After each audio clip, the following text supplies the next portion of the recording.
Neeraj Gambhir, MD and Co-Head Fixed Income at Nomura India, now joins in.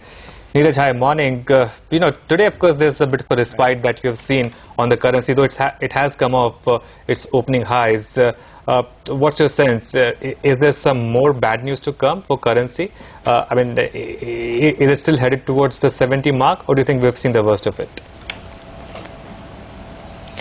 No, it's hard to say that we've seen the worst of it. I think the RBI measure, it's a pretty significant measure in that sense, is, in my mind, at best a temporary respite for now. It basically ensures that a lot of the dollar demand that was probably coming into the system from these oil companies, especially since the crude prices have also gone up, is for the time being taken off the market, and that's what the market is reacting to. Looking forward, we still have the same old worries around the dollar strength against emerging market currencies going forward, as well as crude prices. All right, Neeraj, just hold that thought. We'll just cut across to the Prime Minister who is talking on the economy, and we'll come back. And I need some time to reflect on what I have to say, but I would be quite happy to make a statement tomorrow. Thank you. That should settle the matter. Can we now proceed with the question? All right, that's the Prime Minister. We just about missed those comments. But Neeraj, just coming back to you completing your answer.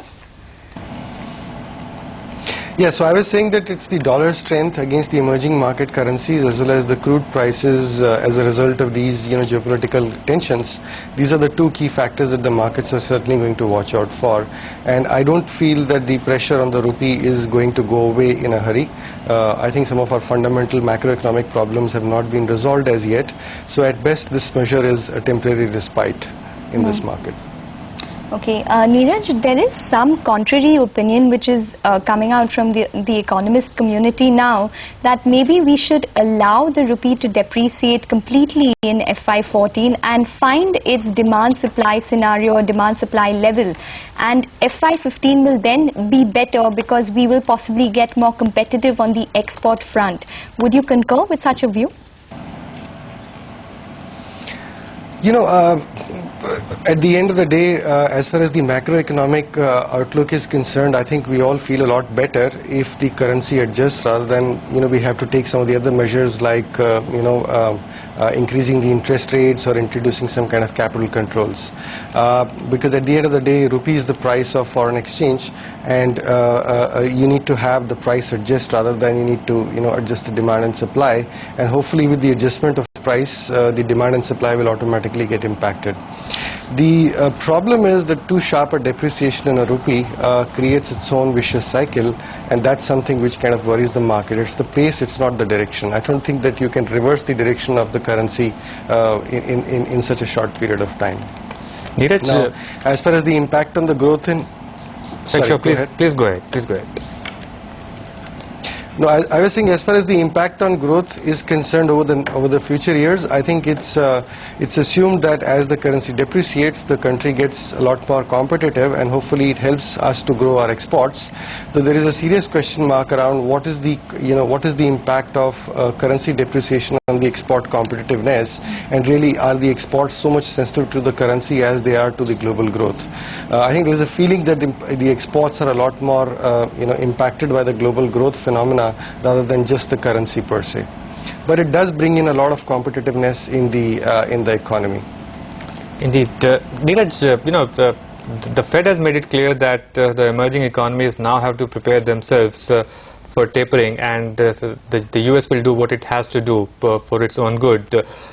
Come September, we'll have maybe the first round of tapering. Do you think all that is factored in, or once the tapering actually starts, we might see some more damage in equities, currencies, and flows, and that would have some more impact, some incremental impact on the currency? So, the exact amount of tapering is not yet known, though the calendar is broadly there in everybody's mind that we have to, this entire stimulus has to, finish by the middle of 2014.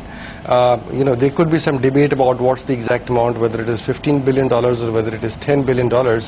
But at the end of the day, the tapering has to happen whether it starts in September or in December.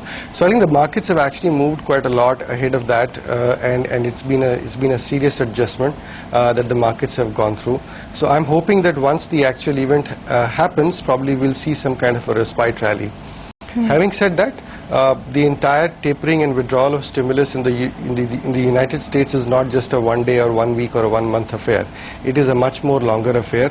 If the US economy continues to perform well, then certainly we will see Federal Reserve withdraw the stimulus from the market, and we will need to sort of see what adjustment that the market needs to go through to allow for that withdrawal of stimulus.